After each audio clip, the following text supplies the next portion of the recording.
पूरे जिला में सेफ सिटी प्रोजेक्ट में गुजरात पुलिस की मदद करने वाला Mirza Javed prime security system का चीफ एग्जीक्यूटिव अगवा के बाद कत्ल।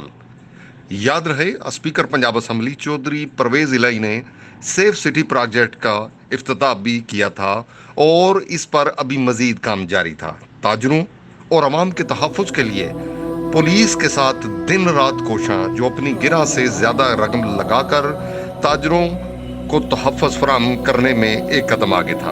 अवाम के जानो माल के तहफ़्फ़ुज़ के लिए पुलिस के साथ एक प्लेटफॉर्म पर काम कर रहा था। साबिक़ PSO मलिक आमिर, जो इस वक्त DSP हैं, DSP city sub inspector Mirza Ijaz समेत टीम में शामिल था।